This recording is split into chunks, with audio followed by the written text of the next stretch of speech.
July 16, 1969 ఈ లోకం మొత్తం వాళ్ళ పనులన్నింటినీ మానుకొని మరీ టీవీలకి రేడియోలకి అతుక్కుపోయి ఎంతో ఉత్కంఠతో చూస్తున్న రోజు అది. నీల్ ఆర్మ్స్ట్రాంగ్, బజ్ ఆల్డ్రిన్ ఇంకా మైకిల్ కాలిన్స్ అనే ముగ్గురు అమెరికన్ ఆస్ట్రోనాట్స్ అప్పటి వరకు మానవుడు అడుగుపెట్టని ఒక ప్రదేశానికి వెళ్ళడానికి సిద్ధమయ్యారు. అదే మూన్. సాటర్న్ 5 అనే ఒక జైంట్ రాకెట్ ఆ ముగ్గురిని మన భూమి నుండి 3,80,000 కిలోమీటర్ దూరంలో ఉన్న కొత్త ప్రపంచానికి తీసుకెళ్ళడానికి టేక్ ఆఫ్ అయింది. 3 రోజులు చీకటి ప్రయాణం తర్వాత జూలై 19, 1969కి వాళ్ళు మూన్ యొక్క ఆర్బిట్ లోకి ఎంటర్ అయ్యారు. ఎగ్జాక్ట్ గా జూలై 20కి నీల్ ఆర్మ్స్ట్రాంగ్ ఇంకా బజ్ ఆల్డ్రిన్ ఇద్దరు కలిసి లూనార్ మాడ్యూల్ అయిన ఈగల్ లోకి ఎంటర్ అయ్యారు. మైకిల్ కాలిన్స్ మాత్రం కమాండ్ మాడ్యూల్ అయిన కొలంబియాలోనే ఉన్నాడు. లూనార్ మాడ్యూల్ కమాండ్ మాడ్యూల్ నుండి విడిపోయి మూన్ అట్మాస్ఫియర్ లోకి మూవ్ అవ్వడం మొదలుపెట్టింది. అయితే కొలంబియా మాత్రం మూన్ యొక్క ఆర్బిట్ లోనే తిరుగుతూ ఉంది. కొన్ని గంటలకి లూనార్ మాడ్యూల్ సక్సెస్ఫుల్ గా మూన్ యొక్క సర్ఫేస్ పైన ల్యాండ్ అయింది. ఆ విషయం చూసి ఎంతో మంది సెలబ్రేట్ చేసుకున్నారు. కరెక్ట్ గా 6 గంటల తర్వాత మొట్టమొదటిసారి మానవుడు చంద్రుడి పైన అడుగు పెట్టాడు. ఆ తర్వాత వాళ్ళిద్దరూ కలిసి 2.5 గంటల పాటు మూన్ పైన గడిపి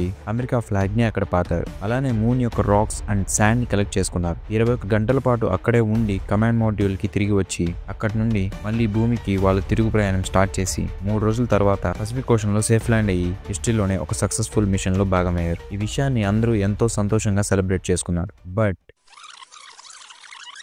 మనం ఒక విషయాన్ని నమ్మాలంటే దానికి అది జరిగింది అని చెప్పడానికి ఒక వ్యాలిడ్ ప్రూఫ్ ఉండాలి. అంతేకాకుండా ప్రతి విషయానికి 2 కోణాలు ఉంటాయి. ఒక విషయం జరిగింది అని చెప్పేవాళ్ళు ఉంటే అలానే అదే విషయాన్ని జరగలేదు అని చెప్పేవాళ్ళు కూడా ఉంటారు. ఇలా ఒక విషయాన్ని కొంతమంది జరిగింది అని కొంతమంది జరగలేదు అని చెప్పడాన్ని డిస్ప్యూటెడ్ ఈవెంట్ అని అంటారు. అయితే ఈ లిస్ట్ లో మనం ఇంటర్నెట్ లో సెర్చ్ చేస్తే మొదట్లోనే మూన్ ల్యాండింగ్ పేరు మనకి కనిపిస్తుంది. కానీ ఎందుకు? మూన్ ల్యాండింగ్ జరిగింది అని చెప్పడానికి ఎన్నో ప్రూఫ్స్ ఉన్నాయి. కానీ నాసా మనకి అబద్ధం చెప్తోంది అని ఎంతో మంది చెప్తున్నారు. చెప్తే సరిపోదని మీరు అనుకోవచ్చు. వాళ్ళు అలా అనడం వెనుక కొన్ని బలమైన రీజన్సే ఉన్నాయి. వాటిని వింటే ఇన్నాళ్ళు ఒక అబద్ధాన్ని నమ్ముతున్నామా అనే భావన ఖచ్చితంగా మనకు వస్తుంది. అసలు నిజంగానే నాసా మనకు అబద్ధం చెప్పిందా? అసలు ఆ రీజన్స్ ఏంటి? ఇంకా అవి ఎంతవరకు నిజమో ఈ వీడియోలో డిస్కస్ చేసుకుందాం. So welcome to the another episode of cult.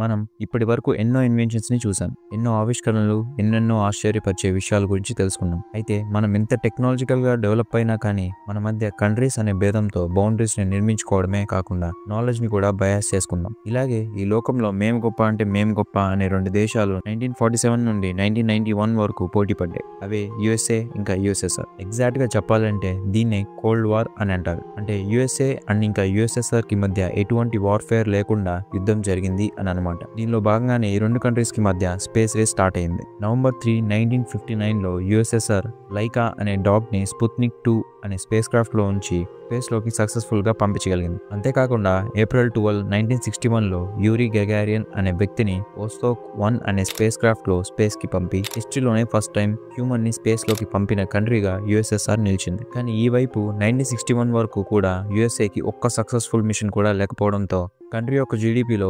4.41% ని నాసా మీద ఇన్వెస్ట్ చేసింది అప్పటి గవర్నమెంట్. ఆ తర్వాతే 1969 జూలై 16కి సక్సెస్ఫుల్ గా అపోలో 11 మిషన్ తో మూన్ పైకి ఫస్ట్ టైం హ్యూమన్స్ ని తీసుకెళ్లిన కంట్రీగా యుఎస్ఏ చరిత్రలో నిలిచింది. ఈ మొత్తం మిషన్ ని ఎంతో మంది అప్పట్లో లైవ్ లో టీవీలో చూశారు. అండ్ ఎంతో మంది ఆ మిషన్ లో భాగమైన ఆస్ట్రోనాట్స్ యొక్క మాటల్ని రేడియోస్ లో విన్నారు. అయినా కానీ ఎందుకు మనం మూన్ ల్యాండింగ్ జరగలేదు అనే మాటలు వింటున్నాం?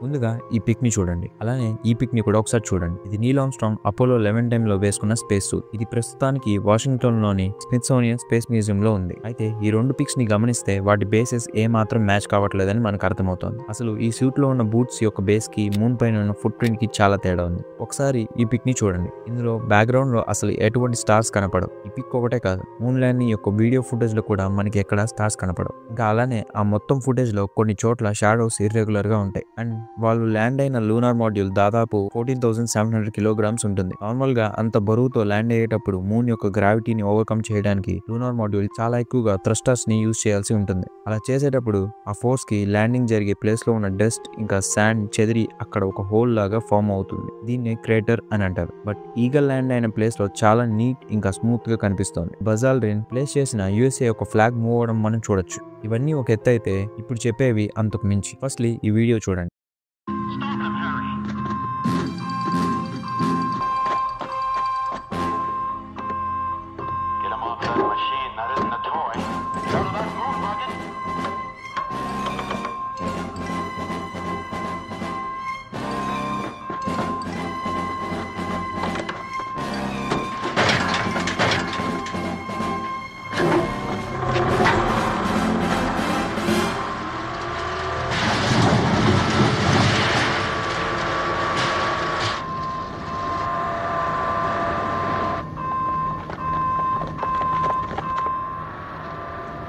It's gone berserk.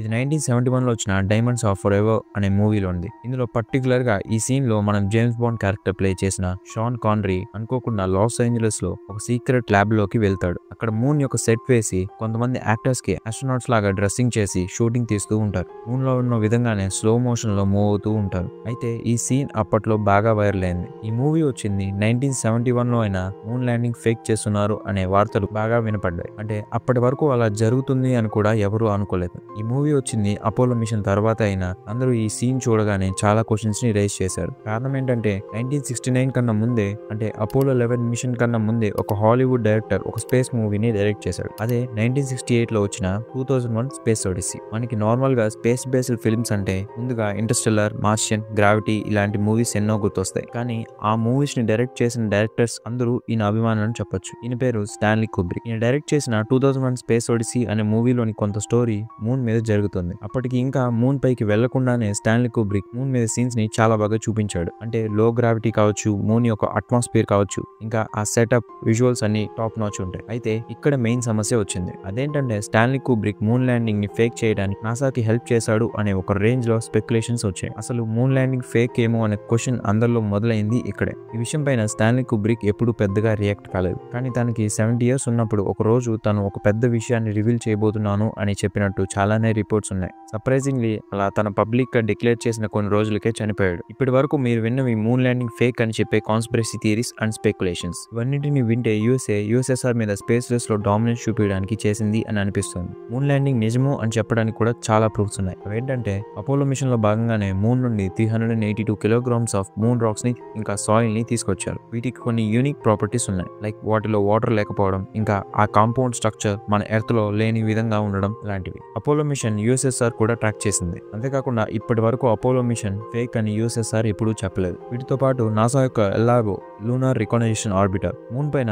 ఆస్ట్రోనాట్స్ యొక్క ఫుట్ ప్రింట్స్, రోవర్ యొక్క మార్క్స్ ని క్యాప్చర్ చేసింది. ఇన్ని ప్రూఫ్స్ ఉన్నా కానీ చాలా మంది ఇప్పటికీ మనుషులు మూన్ పైకి వెళ్ళలేదు అని అంటుంటారు. ఇంతకు ముందు మనం చెప్పుకున్న అన్ని స్పెక్యులేషన్స్ కి నాసా ఆన్సర్ ఇచ్చింది. నీల్ ఆర్మ్స్ట్రాంగ్ లూనార్ మాడ్యూల్ లో వేసుకున్న బూట్స్ అండ్ ఇంకా మూన్ మీద వేసుకున్న బూట్స్ చాలా వేరు. బ్యాక్గ్రౌండ్ లో స్టార్స్ కనపడకపోవడానికి రీజన్ లూనార్ సర్ఫేస్ క్యాప్చర్ చేయడానికి యూజ్ చేసిన కెమెరా చాలా హై ఇంటెన్సిటీ ఆఫ్ లైట్ ని క్యాప్చర్ చేసింది. ఎందుకంటే to get a proper view. దీనివల్ల ఇంటెన్సిటీ మిస్ మ్యాచ్ అయ్యి స్టార్స్ కనపడవు. మూన్ ల్యాండింగ్ జరిగిన ప్లేస్ ని నాసా ఒక రాకీ ఇంకా ప్లెయిన్ సర్ఫేస్ పైన ప్లాన్ చేసి ల్యాండ్ చేశాం అని చెప్పింది. దానివల్లే అక్కడ ఎటువంటి క్రేటర్ లేదు అని చెప్పింది. ఇంకా ఫ్లాగ్ విషయానికి వస్తే ఫ్లాగ్ యొక్క టాప్ పార్ట్ లో ఒక హారిజాంటల్ సపోర్టింగ్ రాడ్ ఉంది. బజ్ ఆల్డ్రిన్ ఫ్లాగ్ ని ప్లేస్ చేసేటప్పుడు కొంచెం ఫ్లాగ్ మూవ్ అయింది. అట్మాస్ఫియర్ లేకపోవడంతో ఇనిషియల్ గా స్టార్ట్ అయిన మూవ్మెంట్ వల్ల ఫ్లాగ్ మూవ్ అయింది. అండ్ మనం బాగా గమనిస్తే కొంతసేపటి తర్వాత ఫ్లాగ్ మూవ్ అవడం ఆగిపోతుంది. ఇంకా రేడియేషన్ బెల్ట్స్ విషయానికి వస్తే చాలా మంది ఎక్స్పర్ట్స్ ప్రకారం అపోలో మిషన్ అన్నిట్లోనూ కూడా ఆస్ట్రోనాట్స్ 1 hour ఇంకా 1.5 hour టైం పీరియడ్ లోనే రేడియేషన్ బెల్ట్స్ ని క్రాస్ చేశారు. దానివల్లే వాళ్ళకి ఎటువంటి ఎఫెక్ట్ రాలేదు. ఇన్ని ప్రూఫ్స్ ఉన్నా కానీ మూన్ ల్యాండింగ్ ఇప్పటికీ ఎందుకు ఫేక్ అంటున్నారు అని అంటే దానికి ఒక స్ట్రాంగ్ రీజన్ ఉందని చెప్పొచ్చు. అపోలో 11 మిషన్ తర్వాత నాసా ఎందుకు మళ్ళీ హ్యూమన్స్ ని మూన్ పైకి పంపలేదు అని చాలా మంది క్వశ్చన్స్ ని రైజ్ చేస్తున్నారు. నిజమేంటంటే అప్పటికే యుఎస్ఏ స్పేస్ పైన చాలా ఖర్చు చేసింది. దాదాపు $25.4 billion ని 1961 నుండి 1972 వరకు ఖర్చు పెట్టింది. అది ప్రస్తుతానికి నియర్లీ $150 billion ఉంటుంది. అంతేకాకుండా కొన్ని ఇయర్స్ లోనే నాసా ఆర్టెమిస్ అనే ప్రోగ్రామ్ లో భాగంగా మళ్ళీ హ్యూమన్స్ ని మూన్ పైకి తీసుకెళ్లిపోతుంది. సో ఫైనలీ మా ఉద్దేశం ఏంటంటే మూన్ ల్యాండింగ్ అనేది అబద్ధం అని చెప్పే ప్రతి ఒక్క విషయం గానీ కాన్స్పిరసీ థియరీస్ మాత్రమే. ఎవరు ఎన్ని చెప్పినా మీ పాయింట్ ఆఫ్ వ్యూ లో మీకు ఒక ఐడియా ఉంటుంది. ఇంతకీ మీరేమనుకుంటున్నారో కూడా కింద కామెంట్ బాక్స్ లో చెప్పేయండి. మళ్ళీ నెక్స్ట్ వీడియోలో కలుసుకుందాం.